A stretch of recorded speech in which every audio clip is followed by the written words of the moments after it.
Yeah, hi there. I'm Shayne Carter, and I'm on Cheese on Toast actually.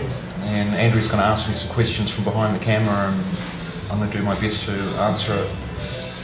The idea for the back catalogue shows was originally spawned when I did a set at the Benefit for Chris Knox, which was about a year ago. And I've always really studiously avoided the old songs, and with each band that I've been in, the next band I haven't played material from the previous band. And I think that's just for a sense of moving forward, or your own personal sense of progress. And but playing those tunes at Chris's thing, I haven't played them for a long time, and they still resonated and they still felt real good. So I kind of had the idea in my back pocket for a while, or since then. So the time is nigh. Yeah, the whole process of selecting and putting together the set, it's been really good fun. I'm totally horrified by the person I was when I was 15. But I'm sure the person that I was when I was 15 would be totally horrified by me today, so it's a pretty fair trade-off, I reckon.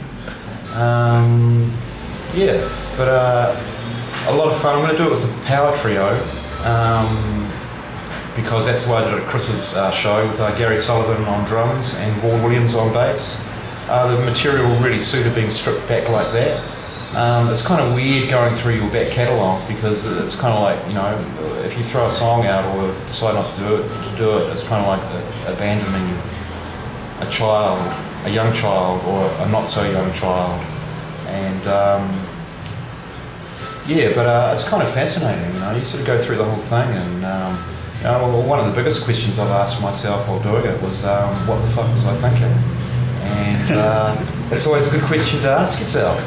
So, in some way it's been very illuminative and educational, because I have had to ponder what the fuck I was thinking. And sometimes I haven't been able to come up with the answer, but it's kind of interesting for me, at least, anyway. It must be kind of like looking through old photograph albums or something like that. Oh, totally, man. Like I say, that's just the question I just ask myself. It's who the fuck was this little shit? Why is he saying that stuff? And why isn't that guitar rather loud and unpleasant?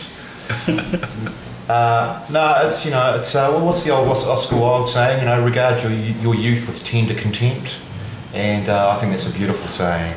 But at the same time, that's the whole thing. Kids, have got this idealism to them, and people lose that as they get older. They realise the world's grey, but idealism isn't a bad thing, and taking it right back to these shows coming up, I just realised there's some really righteous tunes and they're great fun to play. I suppose there is a sense of pride to, when you go and, it's a body of work, and it's not a complete waste of your youth or your life,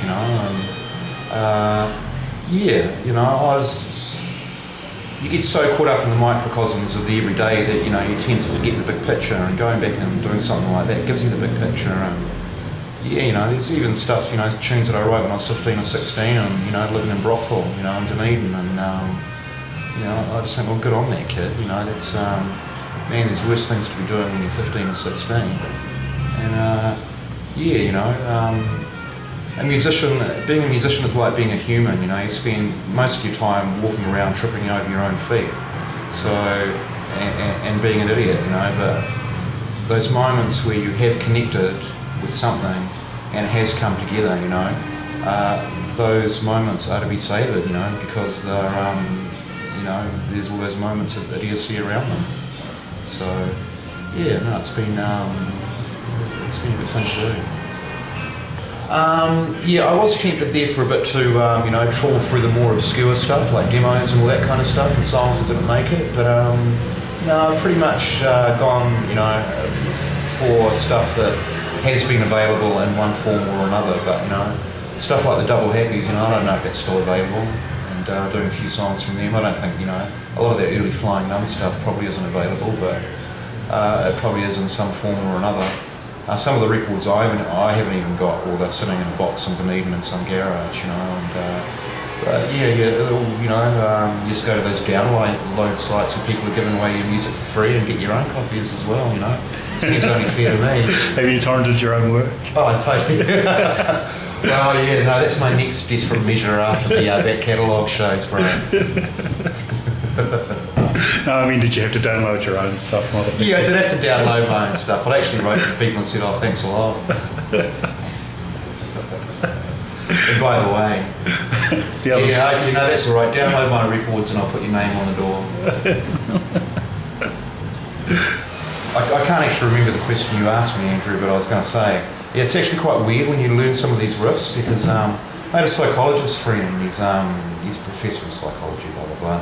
But he was saying that the two main memory triggers are music and sense,